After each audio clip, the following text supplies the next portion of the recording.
kali sudah sholat duhur sekarang. Artinya lagi, ini kalau sama orang di Mekah atau di Mesir itu mereka 5 jam, kalau di Mekah 4 jam lebih akhir dari kita.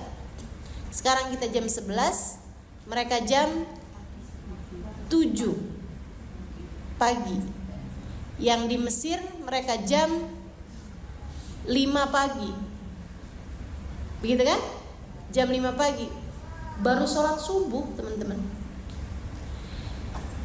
Di negara-negara yang lain bahkan ini sudah ada yang masih baru malam. Sekarang ini ada yang isya, ada juga yang maghrib. Sehingga sekalian saya muliakan, dan sekarang ini kan ya, orang kalau Zoom meeting, saya sering punya kajian Zoom dengan teman-teman di luar negeri. Itu di saat saya mengisi kajian ba'da asar, merekanya udah pada sholat isya. Saya nggak bisa bilang sama mereka, ngapain kamu udah sholat isya? Nah sekarang baru asar. Nggak bisa begitu, sebab mereka di sana memang sudah isya, udah masuk isya gitu. Semua beribadah sesuai dengan waktunya masing-masing. Nah bicara tentang hilal, terkadang tanggal 1 masuk hilal, di kita nih bulannya masih belum nyampe, belum ada. Di saat kita masuk malam tersebut tuh bulannya belum ada. Nah tapi 4 jam kemudian bulannya udah mulai ada, dan itu udah mulai terlihat untuk negara-negara yang lebih belakang daripada kita. 4 jam kemudian bulannya mulai terlihat di negeri Arab. Jadi kita udah malam 1 apa belum tuh malam? Belum lah. Tapi mereka sudah malam 1 gitu. Jelas? Karenanya itu kenapa kita kalau urusan tanggal, kita liatin hilal. Kita liatin hilal yang ada di langit udah keluar apa belum. Kalau hilalnya belum keluar, ya udah kita nggak usah puasa atau kita nggak usah lebaran, kan begitu ya. Nah kalau ternyata di Saudi Arabia sana itu sudah mulai kelihatan, artinya mereka udah puasa atau mereka udah lebaran gitu kan, ya udah mereka ikutin sama jam mereka. Jangan kemudian kita ikutin sama jam dia gitu. Ustazah saya boleh nggak Ustazah lebaranan karena saya ikut sama yang ada di Arab Saudi? Boleh kalau kamu lagi ada di Mekah. Tapi kalau kamu lagi ada di Ciputat, kamu ada di Tebet, ada di Hang Tua, Hang Jebat, kamu ikutin waktunya Jakarta, waktunya Indonesia. Hilalnya belum kelihatan, ya udah kita ikut aja sama yang punya teropong. Pemerintah yang punya teropong ngeliatin, oh hilalnya belum naik, hilalnya belum ada, ya udah nggak usah puasa. Jadi urusan tanggalan ini nggak usah bingung-bingung, ikut aja sama yang diumumkan sama pemerintah. Namun yang pasti kita akan berlebaran pada tanggal 17 Juni. Kalau lebarannya tanggal 17 Juni hari Senin, berarti kita puasa Arafahnya tanggal 16. Nggak usah bingung-bingung, walaupun misalnya yang haji udah pada lebaranan hari Minggu itu misalnya ya. Nah, nggak usah ikut sama yang di sana, kita ikut sama waktu kita yang ada di sini. Jadi tanggal 17 lebaran, tanggal 16 Arafah, tanggal 15-nya Tarwiyah. Puasa itu tanggal 15 sama tanggal 16. Kalau mau biar dapetin pahala lebih, biar lebih banyak puasanya, awalin dari tanggal 14 hari Jumat, Sabtu, Minggu. Mau lebih banyak lagi, awalin dari hari Kamis. Jadi dapat Kamis, Jumat, Sabtu di bulan-bulan mulia, itu juga ada pahala yang luar biasa. Dan dapetin tanggal 16-nya itu hari Arafah, 16 Juni sama dengan tanggal 9 Dzulhijjah. Dapetin deh tuh semuanya tuh. Kalau kita bisa puasa dari mulai Kamis, Jumat, Sabtu, Minggu, kemudian tanggal hari Seninnya yaitu hari Lebaran. Kalau hari Lebaran kita haram untuk berpuasa. Kamu kok nggak makan kurban? Ya saya puasa. Nggak bisa ya. Hari Lebaran Idul Adha ini bahkan puasanya haram, puasanya panjang sampai dengan 4 hari, dari hari Lebaran Idul Adha sampai 3 hari tasyrik. Kata Nabi Muhammad SAW, ayyamut tasyrik ayyamu aklin wa syurbin wa dzikrillah. Hari-hari tasyrik adalah hari kamu makan, hari kamu minum, hari kamu berzikir kepada Allah Subhanahu wa taala. Jadi hari tasyrik kita enggak boleh berpuasa karena itu adalah waktunya makan minum. Nah, ini enaknya nih ibadah. Enaknya jadi orang Islam nih.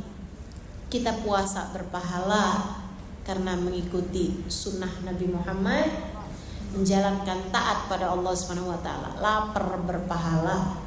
Kita di hari Lebaran kita kenyang makan kurban, kita kenyang makan nasi dan seterusnya, kita juga berpahala. Kalau kita meniatkannya sebagai hari ini adalah hari yang diharamkan puasa, maka saya makan. Besokannya juga gitu. Nih hari kita nggak boleh puasa nih, yuk kita makan, yuk kita kurban, yuk kita masak, yuk kita makan-makan. Ini teman-teman, kita lapar berpahala karena menjalankan sunnah, kita kenyang berpahala juga karena menjalankan sunnah, menjalankan kewajiban kita pada Allah Subhanahu wa taala untuk tidak berpuasa pada hari-hari tasyrik. Ya, di hari tasyrik itu pula lah kita disunnahkan untuk berkurban selain daripada hari Idul Adha-nya. Ma min amalin ahabbu ilallahi an yu'bad fi yawmin nahr afdal min iraqatid dam.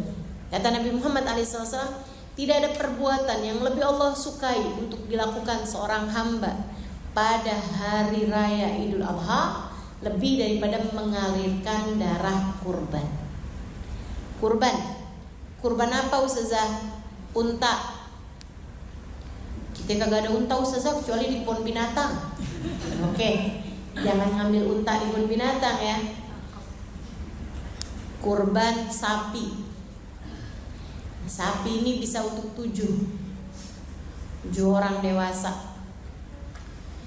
Kemudian kalau sapi nggak mampu atau nggak ada 7 orang yang bisa bergabung untuk sapi, bisa juga kamu sembelih kambing.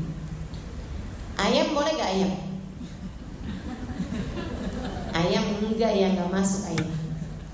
Kecuali menurut pendapatnya Sayyidina Ibnu Abbas yang memperbolehkan kurban ayam.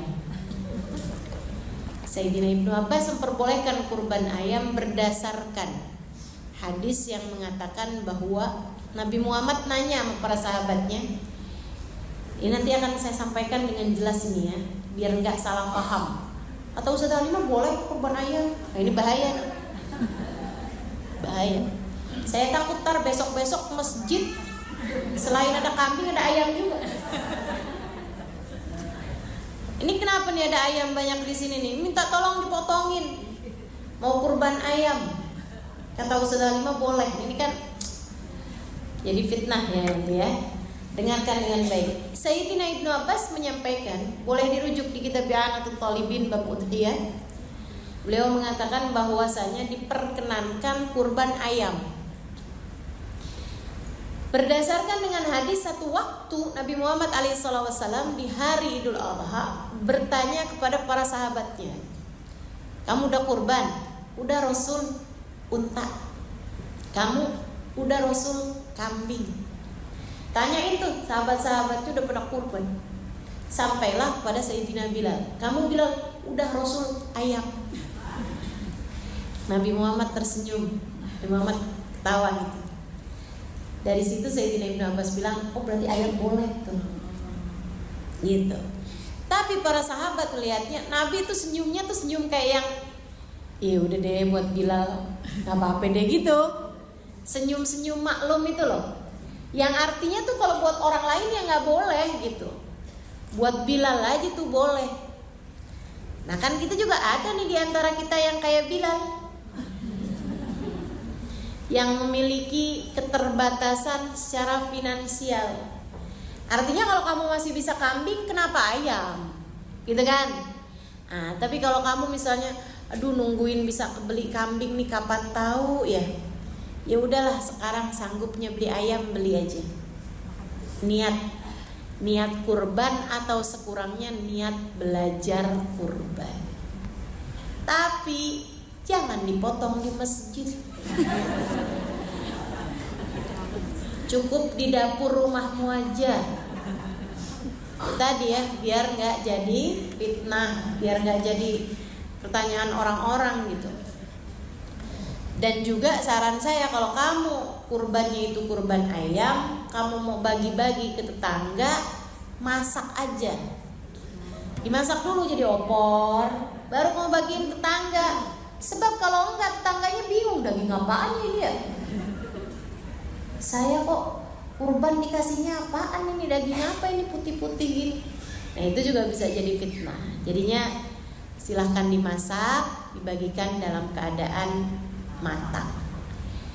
Padahal sebenarnya kurban itu bagusnya dibagi dalam keadaan mentah. Berbeda dengan akekah. Kalau akekah itu bagusnya dibagikan dalam keadaan matang. Kalau kurban bagusnya dibagi, kurbannya yang didatangkan ke rumah orang. Kalau akekah bagusnya orangnya diundang untuk makan daging akekah. Jelas?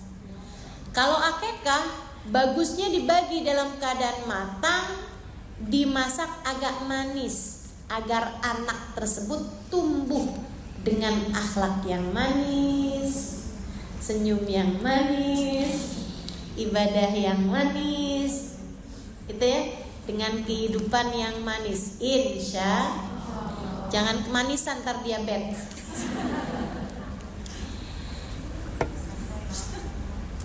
Dimasak dalam keadaan manis. Dan kalau akekah sebaiknya kamu ngomong sama tukang potongnya, ini daging akekah. Ini sebaiknya ya.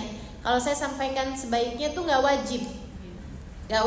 Jadi kalau dibalik juga nggak apa-apa. Akekah dibagi dalam keadaan mentah, nggak apa-apa. Daging kurban dibagi dalam keadaan matang, nggak apa-apa. Karena seperti yang tadi saya sampaikan, ini adalah kesunahannya, baiknya, afdolnya, sunnahnya. Ya, kurban dibagi dalam keadaan, kurban dibagi dalam keadaan mentah, akekah dibagi dalam keadaan matang. Kurban sunnahnya didatangkan kepada rumah orang-orang, dibagi ke rumah orang-orang. Kalau akekah sunnahnya orangnya yang datang, artinya kita menjamu orang untuk makan akekah. Karenanya kan ada banyak orang tuh bikin akekahan, undang-undangin orang datang ke rumah gitu kan. Itu. Kalau kamu potong dagingnya itu adalah daging akekah, sampaikan kepada tukang potongnya. Mudah-mudahan tukang potongnya ngerti. Daging akekah itu jangan dipotong di tengah-tengah, sebaiknya tidak dipotong di tengah-tengah ruas tulang. Akan tetapi dipotong di persendian-persendiannya. Dipotongnya tuh di batasan-batasannya gitu, nggak di tengah-tengah tulangnya. Paham maksud saya? Ya. Kalau daging kurban kan satu kaki itu kan dari dengkul ke bawah kan dipotong jadi banyak. Kalau kurban, udah ya. Tapi kalau akekah nggak gitu. Kalau akekah dibiarkan satu kaki itu, satu ruas kaki itu dibiarkan seperti itu gitu. Waktu pemotongannya. Nah kalau waktu pemasakannya sih silakan aja gitu. Tapi waktu pemotongannya tuh kayak gitu. Katanya para ulama tafaulan, nyari berkah. Mudah-mudahan dengan cara itu anak kita juga sepanjang hidupnya nggak kena patah tulang, nggak kena masalah-masalah urusan. Jelas sampai sini? Dengerin, saya mau menyampaikan sesuatu yang sangat penting yang lalu.